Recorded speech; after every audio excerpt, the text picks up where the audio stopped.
رمضان في كلمتين: حق الليلة.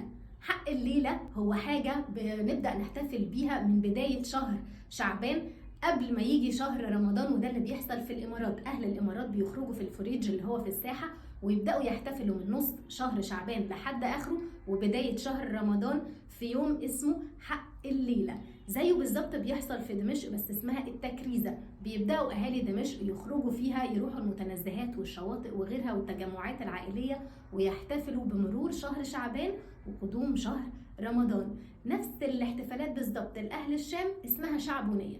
أما في المغرب فعندهم يوم اسمه يوم النسخة، وده اللي بيبقى في نص شعبان، وبيعتقدوا إن الأرواح بتتنسخ في اليوم ده، وإن الأرواح بتعدي بالماضي بكل اللي فات، وليهم طقوس معينة في يوم النسخة. أما آخر شعبان في المغرب فاسمه شعبانة، وليه نفس الاحتفالات بتاعة التجمعات والخروج والاحتفال بقدوم شهر رمضان ومرور شهر شعبان.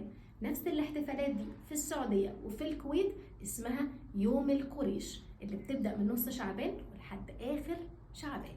رمضان في كلمتين.